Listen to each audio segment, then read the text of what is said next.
Nah, kemarin kita sudah membicarakan beberapa kelompok fungsi distribusi, kemudian sebelum-sebelumnya bagaimana menguji hipotesisnya, bagaimana menemukan penduganya, baik estimator dalam bentuk titik maupun dalam bentuk parameter, kemudian uji hipotesis. Nah, untuk menggunakan itu semua di awal kita menggunakan definisi matrik ya. Jadi matrik secara umum, kalau matriknya tidak persegi, bagaimana memperlakukan itu. Nah, hari ini kita bicara mengenai model linear umum atau general linear model. Nah, secara umum, kalau kita punya vektor acak, jadi kumpulan variabel acak. Yang pertama, misalkan kita punya vektor acak Y. Itu Y ini terdiri dari Y1, Y2 sampai N. Ya, sehingga kita bentuk vektor acak Y ini sama dengan matrik Y1, Y2 sampai Yn.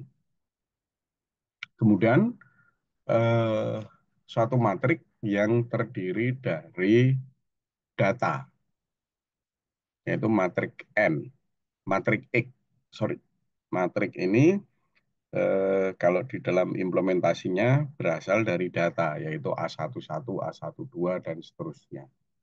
Nah, kalau kita punya matrik X, katakanlah berukuran N kali P, ya, tidak harus persegi.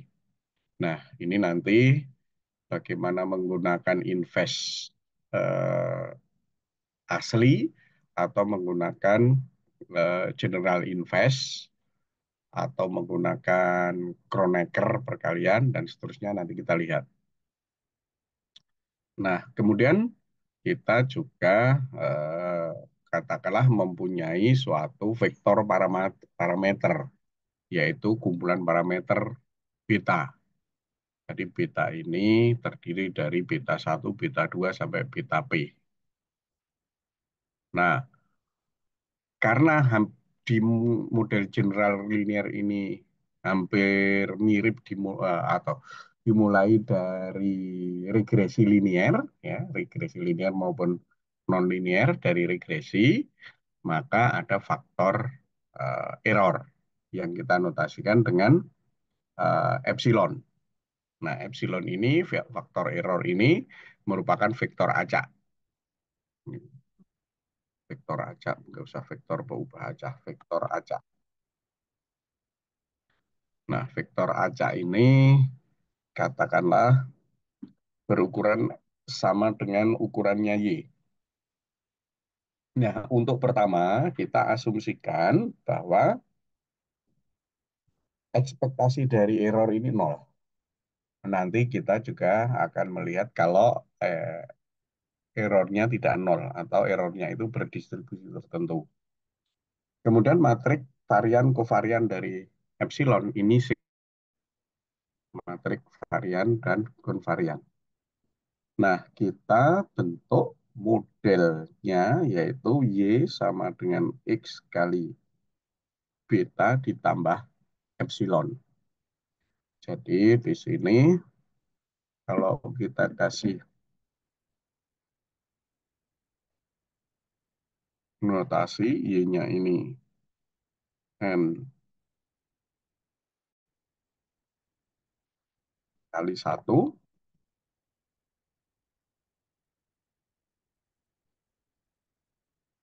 kemudian X-nya ini N, aduh sorry,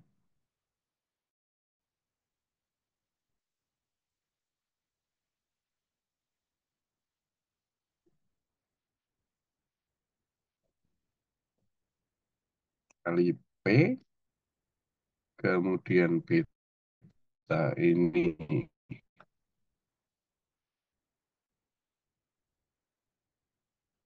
P,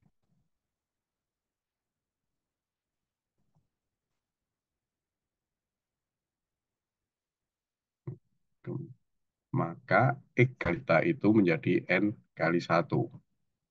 Demikian juga dengan epsilonnya. N kali satu. Katakanlah, ini kita sebut sebagai persamaan karena nanti akan kita jadikan referensi. Katakanlah, ini sebagai persamaan pada pertemuan ke-11 yang pertama. Ya. Jadi Y sama dengan X kali beta ditambah epsilon, ini kita sebut sebagai model linier umum.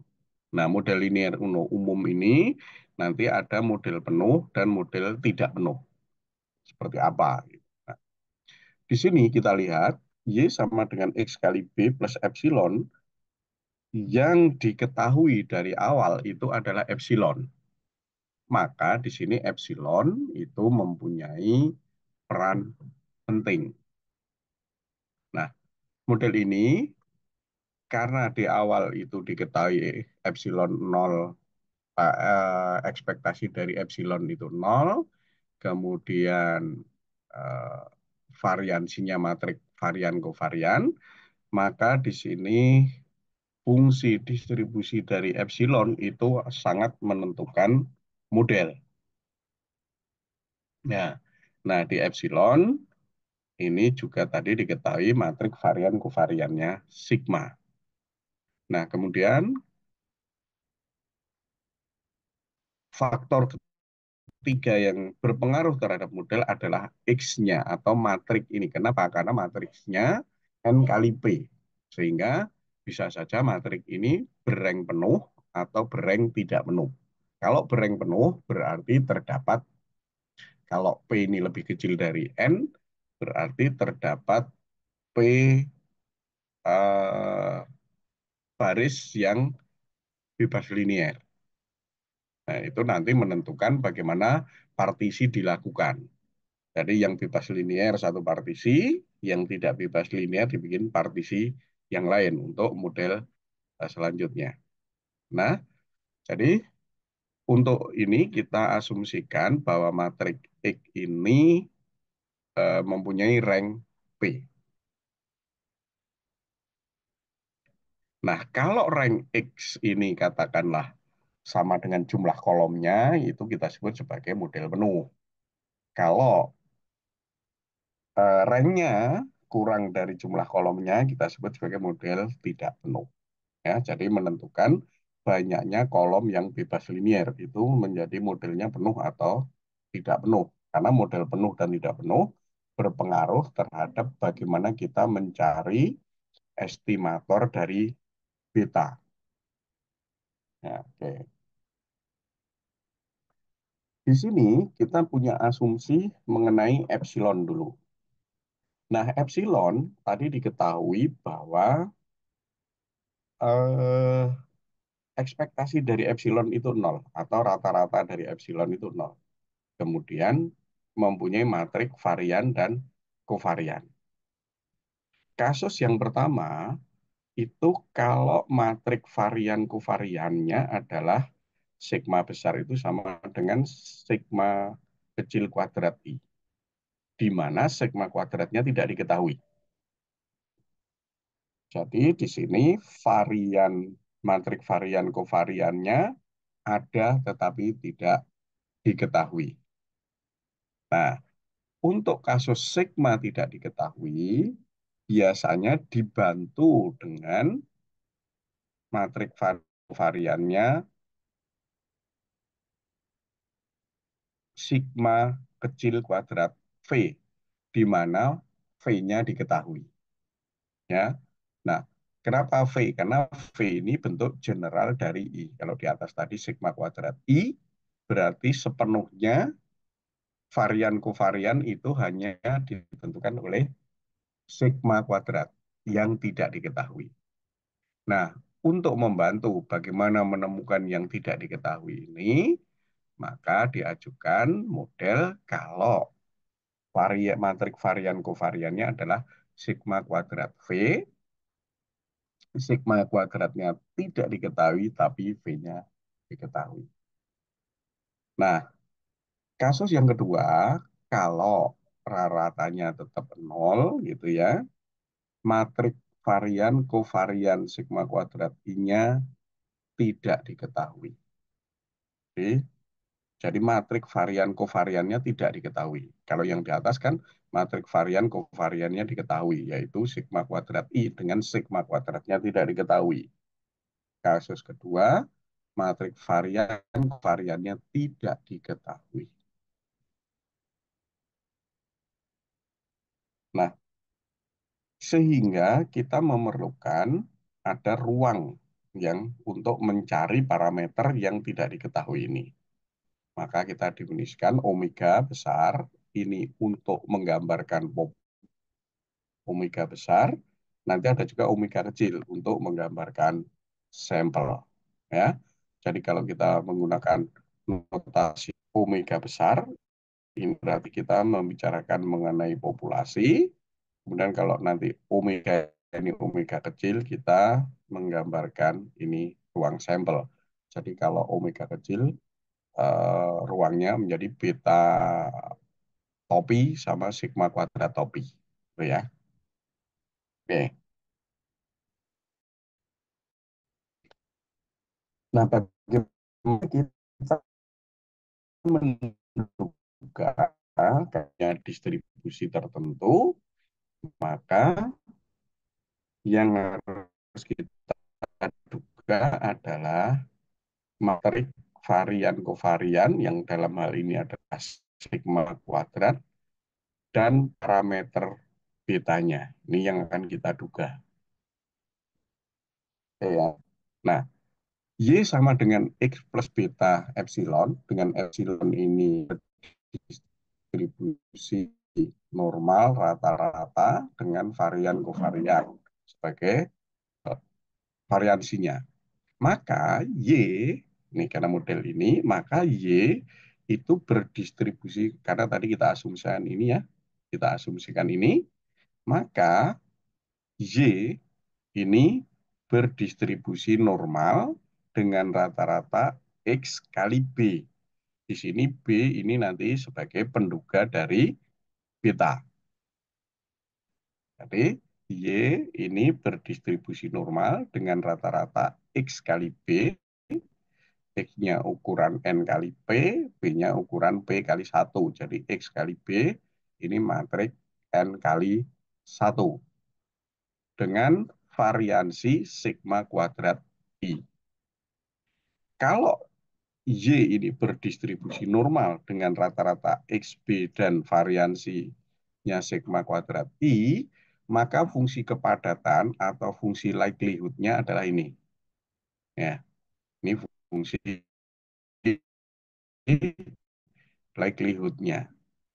Nah, untuk mencari penduga dari beta dan sigma, biasa standar fungsi likelihood ini, karena ini eksponensial, kita ambil logaritmanya, kemudian diturunkan, disamakan dengan nol. Kita cari penduganya. Ya. Jadi likelihood, karena ini eksponensial, kita ambil logaritmanya. Logaritmanya kita peroleh ini. Nah, dengan ruang omega ini ya. Logaritmanya ini min n per 2 log 2 pi. Ini suatu bilangan yang tergantung kepada n. Yang belakang tergantung kepada sigma kuadrat maupun x, b, dan y. Nih. Nah, yang ini, yang belakang sekarang kalau kita samakan dengan nol untuk mencari nilainya. Ketika kita turunkan terhadap B, ya, ini log ini, log log likelihood ini kita turunkan terhadap beta, maka saya peroleh D log L per delta beta. Itu sama dengan ini. Sama dengan min N per 2 sigma kuadrat plus 1/2 sigma kuadrat kali Y min X beta transpos kali Y min X beta. Atau ini yang Y min X beta kali Y min X beta itu kan sama dengan Y min X beta kuadrat. Ini kita samakan dengan kalau yang di belakang ini kita peroleh sama dengan nol. Nah, itu akan sama dengan nol, artinya apa? Artinya ini disamakan dengan nol, ini berarti di sini nol, terus disederhanakan berarti seperdua sigma kuadrat Y min XB transpos kali Y min BT transpos itu sama dengan ini, sama dengan N per 2 sigma kuadrat.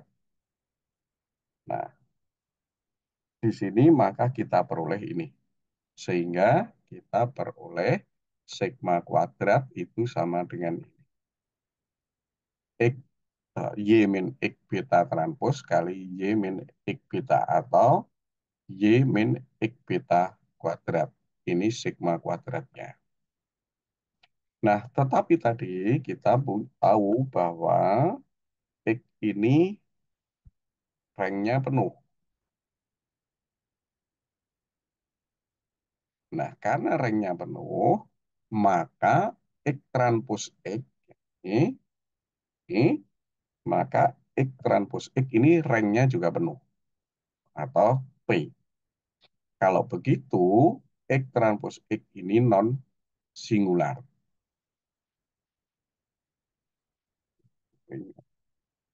Jadi non singular. Kalau non singular berarti X transpos X inverse-nya ada. Sehingga beta itu bisa diduga, sementara kita kasih tanda pakai tanda bintang dulu ya, belum pakai tanda topi, maka penduga dari beta itu adalah X transpos X inverse kali X transpos Y. Kalau ini inverse-nya kita buka, ini kan beta bintang itu sama dengan X inverse Y.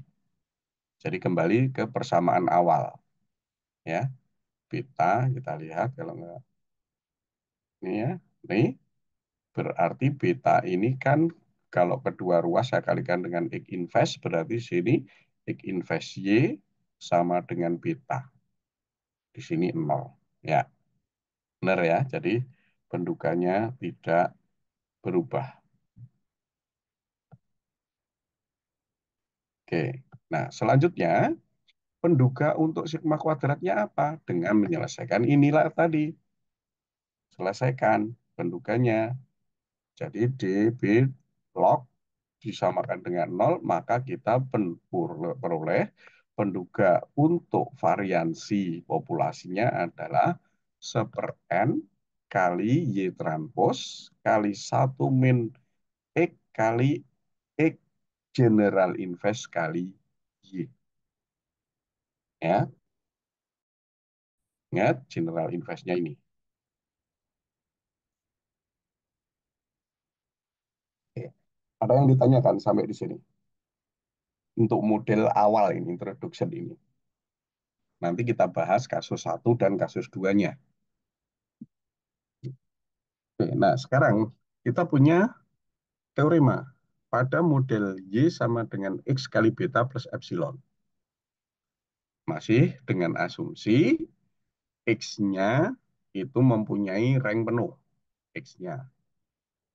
Kemudian epsilonnya itu berdistribusi normal dengan rata-rata 0 dan varian kovariannya adalah sigma kuadrat I.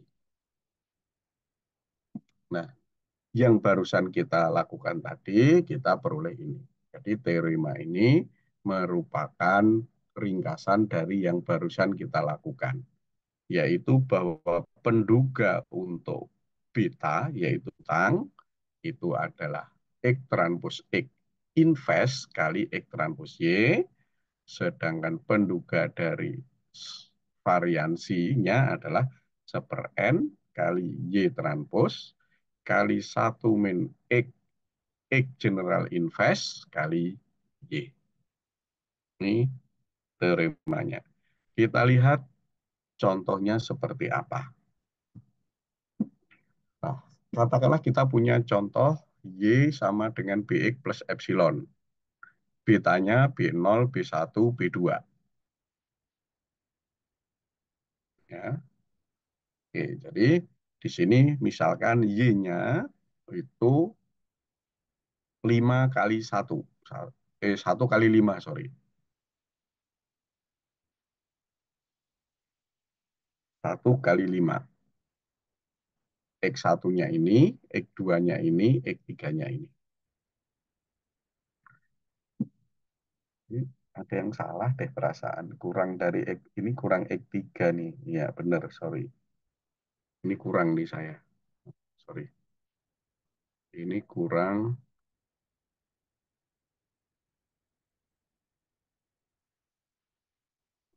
benar kan X1, X2, X3. Iya. Ini kurang 3 ini. 3. Oke.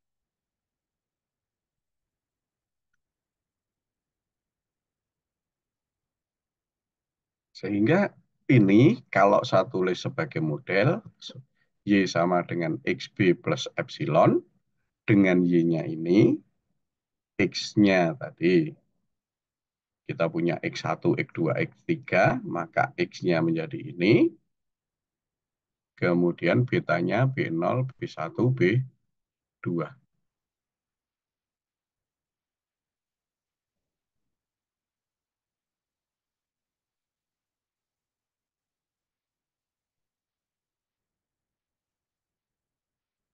Oh ya benar, sorry.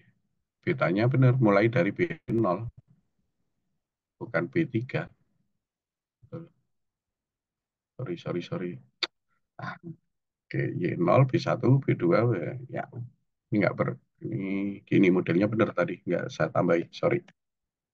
Benar, karena betanya yang 3, X-nya jadi 3. Oke, jadi modelnya begini. Y sama dengan X kali B, sini ada X-nya itu hanya 2. Iya ini, kenapa ada X3? Oh ya benar. Ini harusnya X0, ini bukan X1 ini. Sorry. Ini harusnya X0, ini X1, X2. Yang salah di sini. Oke, jadi B0X0, ini benar. Tuh ya, modelnya ini.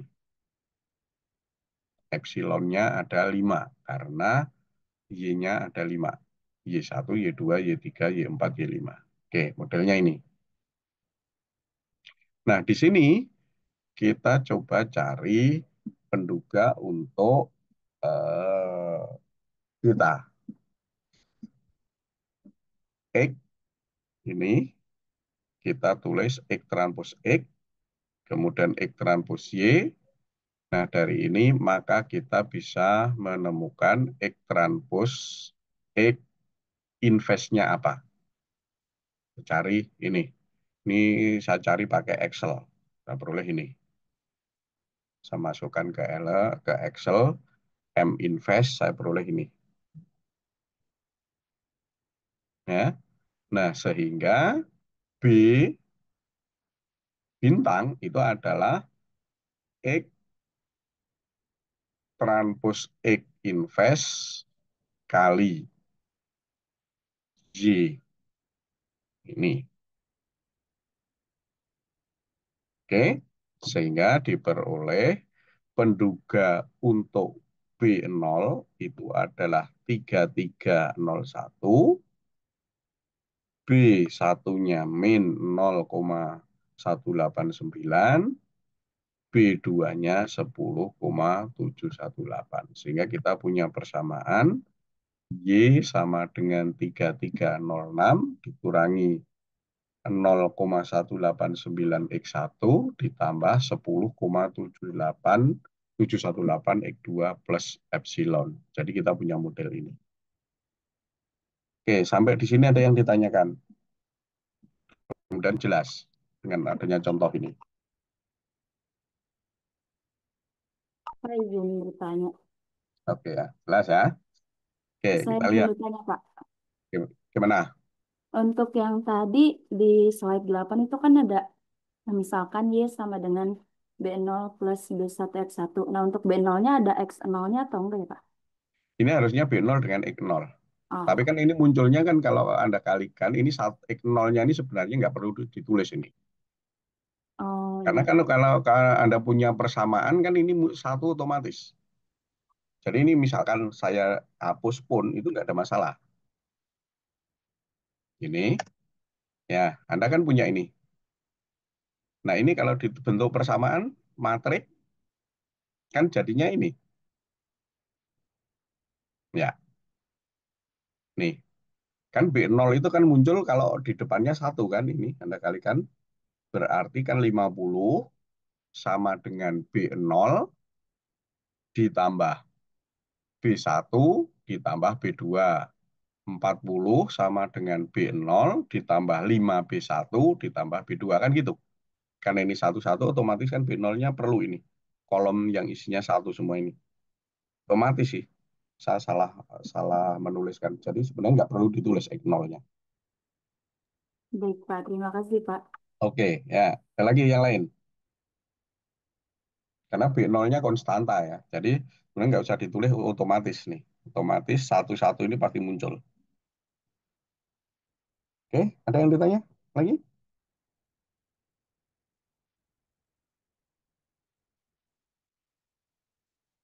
Nggak. Oke. Nah, sekarang kita lanjutkan. Kalau tadi kita sudah mempunyai penduga untuk beta, ya. Sedangkan penduga untuk variansinya tinggal dimasukkan di sini. Ini tidak saya hitung untuk penduga untuk variansinya, karena variansinya tinggal masuk di rumus ini. Ya, tinggal masuk ke sini. Variansinya ketemu juga. Sama, tinggal masuk. Ini nih, yang saya cari cuman yang penting persamaannya udah ketemu lah. Nih, variansinya masuk ke persamaan tadi. Nah, yang harus dibuktikan bahwa beta ini ya, karena dia diduga, maka beta ini, beta bintang ini harus merupakan statistik. Karena kalau enggak, berarti nanti kita tidak bisa menemukan blue-nya, base linear, unbiased estornya. Kita tidak bisa menemukan. Jadi penduga terbaiknya kita nggak bisa temukan kalau itu bukan statistik. Maka kita akan cek, benar nggak B yang ini merupakan statistik cukup. Kita cek, kita punya fungsi kepadatannya ini, atau likelihood-nya. Nah, yang sigma kuadrat, yang ini sebagai penduga dari sigma kuadrat, Y beta transpos kali Y beta transpos, ini bisa saya tulis begini. Hmm, saya tulis begini. Nah, ini ternyata Y min X beta transpos kali Y min X beta atau Y min X beta kuadrat ini sama dengan N sigma kuadrat plus B dikurangi beta. Nih, berarti kan yang belakang ini nol nih. Berarti kita peroleh ini. Nah, ingat di statistik cukup itu pertemuan ke-6 atau ke-7 ya. Nah, apa statistik cukupnya? Bahwa fungsi kepadatannya FIG bisa ditulis sebagai hasil kali dua fungsi G dan H. Nah, di sini hanya kita ambil satu. Nah, kalau begitu karena ini bisa saya tulis sebagai ini, maka beta dan sigma kuadrat yang tadi sudah kita tuliskan di atas, yaitu ini, beta bintang ini, sigma kuadrat, ini merupakan statistik cukup. Ya, terbukti bahwa beta dan sigma kuadrat merupakan statistik cukup. Nah, pada slide yang kedua tadi, di situ distribusi dari epsilon itu menentukan model. Nah, karena distribusi epsilon ini diketahui, maka kita harus mencari ini distribusi dari X. Nah, untuk mencari distribusi X berarti harus dicari distribusi dari beta dan sigma kuadrat. Nah, sekarang kita cek bagaimana menemukan distribusi dari beta dan sigma kuadrat. Katakanlah model kita, karena kita berasumsi bahwa ekspektasi dari epsilon itu nol, katakanlah ini. Katakanlah sekarang epsilonnya saya anggap nol dulu. Maka saya punya Y sama dengan X kali beta. Sehingga beta ini sama dengan general invest dari X kali Y. Bukan invest dari X, tapi general invest. Kenapa? Karena X-nya ini N kali P, bukan N kali N. Ya. Nah, model ini kenapa bisa kita pilih? Karena kalau saya ambil ekspektasinya, ekspektasi dari epsilon juga nol. Sehingga ekspektasi dari beta itu sama dengan ekspektasi dari general invest X kali ekspektasi dari Y. Nah, general invest dari X ini matrik, maka ini suatu konstanta karena X-nya matrik. Maka kita boleh bahwa ekspektasi dari B itu beta. Berarti di sini beta ini tak bias. Sedangkan kovarian dari beta kita peroleh dengan menggunakan rumus dasarnya, yaitu bahwa cov X itu sama dengan X ekspektasi dari X kuadrat dikurangi ekspektasi dari X dikuadratkan. Oke, nah ini dengan mencari ini kita peroleh bahwa kovarian dari beta itu sama dengan sigma kuadrat kali X transpos X invers. Karena X transpos X itu berarti N kali P kali P N. Sorry, P kali N, N kali P. Jadi X transpos X ini matrik P kali P dan ranknya penuh, P. P berarti punyanya invers asli, bukan general invers. Ya, jadi kovarian dari beta ini. Dengan demikian, beta karena variansinya ini, rata-ratanya ini, maka beta ini berdistribusi normal dengan rata-rata beta dan varian sigma kuadrat kali X transpos X invers. Untuk betanya. Nah, sekarang bagaimana distribusi dari sigma kuadrat. Sigma kuadrat ini tadi dari rumus yang di atas kita peroleh sigma kuadrat itu sama dengan Y transpos kali 1 min general invest dari X kali X kali Y. Ini. Nah, 1 dikurangi X kali X general invest itu simetrik dan idempoten. Ukurannya N kali N.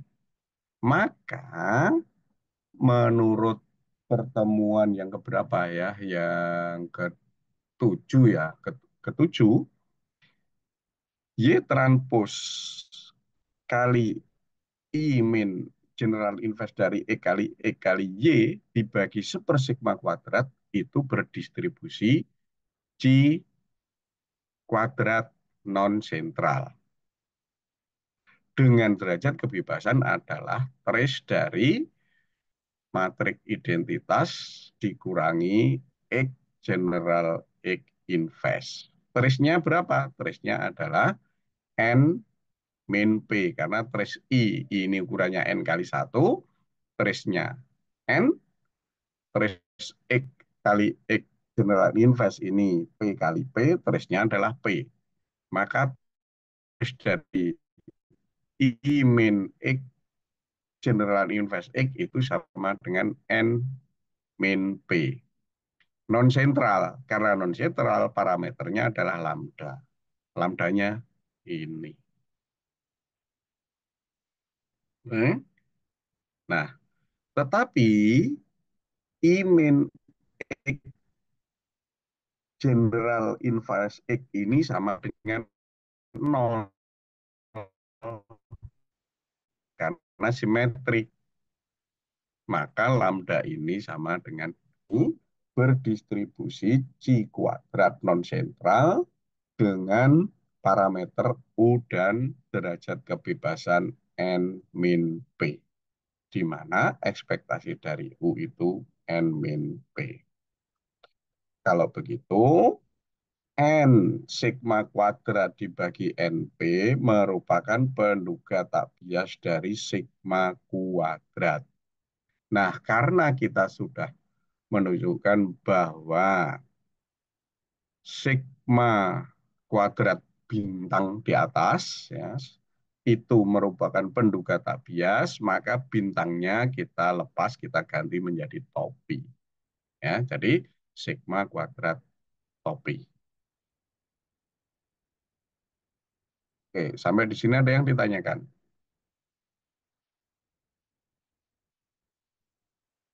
Nah, kita lihat bahwa antara beta topi dan sigma kuadrat topi itu saling independen. Dan menuliskan sigma kuadrat bintang atau sigma kuadrat topi itu tadi ini. Kemudian kalau saya tulis sebagai B sigma A, ini ternyata 1 min X general invest X ini 0, maka B sigma A ini sama dengan 0. Karena B sigma A ini sama dengan 0, maka B dan A ini independen. Berarti A-nya ini sigma kuadrat topi, B-nya ini sama dengan beta topi.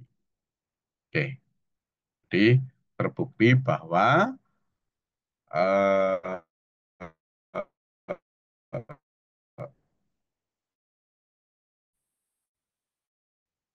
beta topi dan sigma kuadrat topi merupakan penduga.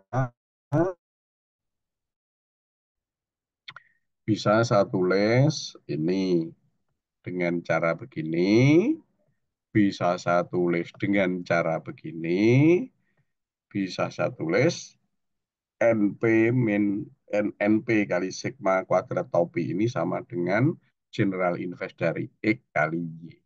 Jadi formulasi ini kita gunakan sesuai dengan kebutuhannya. Oke. Sekarang kita punya teorema.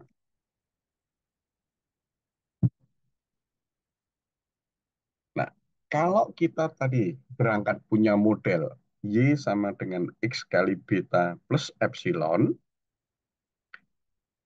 dengan YN kali 1, XN kali P, B P kali 1, epsilonnya N kali 1. Dengan ekspektasi dari epsilon ini 0, variansinya sigma kuadrat I. Nah, tadi barusan itu kita tunjukkan, kita buktikan bahwa beta ini berdistribusi normal dengan rata-rata beta dan matrik varian kovariannya adalah X transpose X inverse kali sigma kuadrat.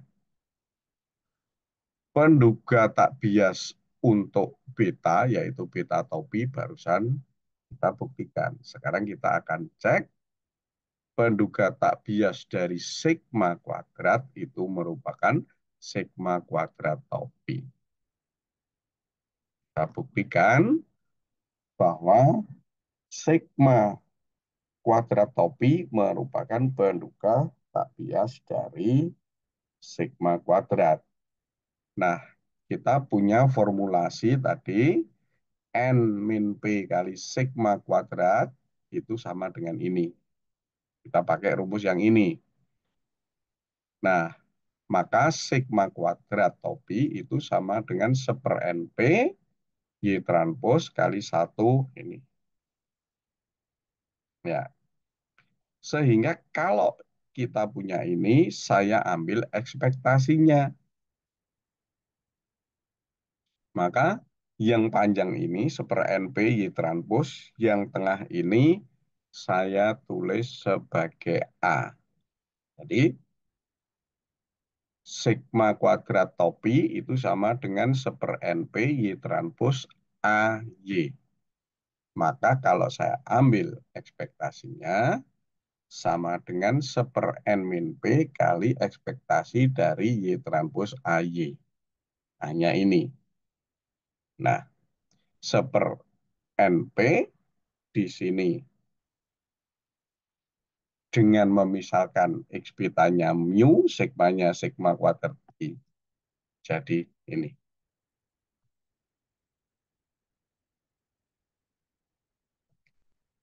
Nah, ya dengan A-nya ini, sigmanya ini hanya menyingkat aja. Jadi ekspektasi dari ini, ya ekspektasi dari ini karena ini bentuknya matrik, ekspektasinya adalah kerisnya. Maka kita peroleh bahwa ekspektasi dari sigma kuadrat topi itu sama dengan sigma kuadrat. Jadi terbukti bahwa sigma kuadrat topi merupakan penduga tak bias dari sigma kuadrat. Jadi, ya mungkin jadi,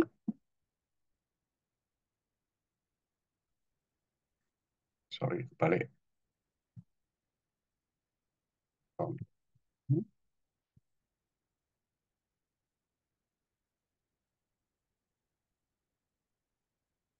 Penduga tak bias untuk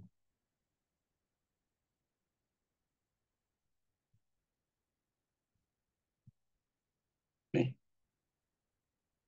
Ya, selanjutnya kita punya teorema. Kalau model kita masih modelnya tetap, ya, Y sama modelnya untuk pembahasan GLM, semua GLM modelnya ini. Katakanlah X-nya peringkatnya penuh, berarti P dengan asumsi P kurang dari N. B-nya parameter P kali 1, epsilonnya N kali 1 dengan rata-rata 0, matrik varian kovariannya sigma kuadrat I. Maka N min P kali sigma kuadrat topi dibagi sigma kuadrat itu sama dengan SSR. SSR itu sum square residual. Jadi jumlah kuadrat residu. Ya, yang ini kita sebut sebagai jumlah kuadrat residu. Jadi sama dengan SSR per sigma. Nah, ini SSR per sigma kuadrat ini berdistribusi C kuadrat non sentral dengan sentral kalau ini berarti karena nol. Berarti berdistribusi kuadrat sentral dengan derajat kebebasan N min P.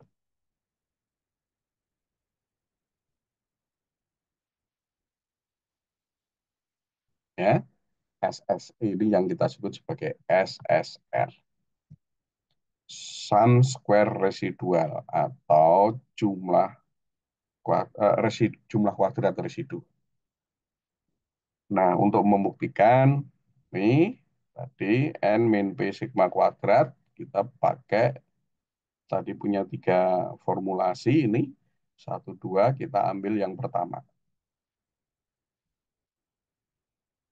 Ambil yang pertama, nih. Nah, karena yang tengah ini matriks simetri idemputen, maka ekspektasinya sama dengan trisnya. Trisnya sama dengan N min P. Jadi, Y ini berdistribusi, Y yang ini berdistribusi normal dengan rata-rata yang tadi sama seperti di awal, bahwa dengan rata-rata X kali beta dan variansinya sigma kuadrat I. Ya, sehingga SSR per sigma kuadrat ini, karena ini berdistribusi G square, maka ini SSR per sigma kuadrat ini berdistribusi G square non-sentral, nah, dengan derajat kebebasan N min P. Parameter non-sentralnya adalah lambda ini. Atau lambda sama dengan ini, sama dengan nol, konsisten dengan yang di atas tadi sudah kita hitung. Oke, ada pertanyaan.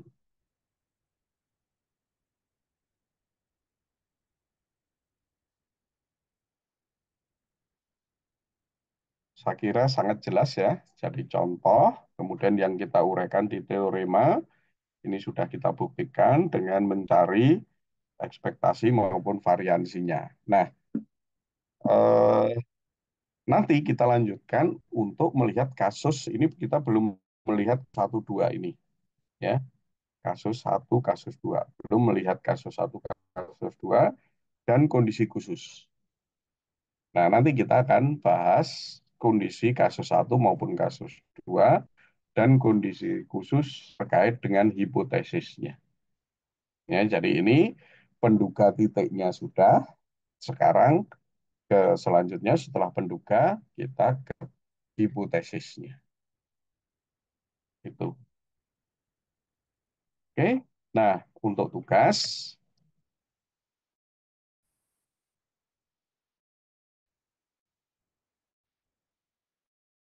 kalau modelnya kita ini masih ini di rank dari X ini 17 ya. Kemudian Y transposisinya 65. Coba Anda cari ini. Tinggal menggunakan rumus yang ada di atas tadi. Oke, saya kira itu aja. Kalau nggak ada pertanyaan, saya cukupkan sekian. Kalau ada pertanyaan, akan saya jawab. Ada pertanyaan?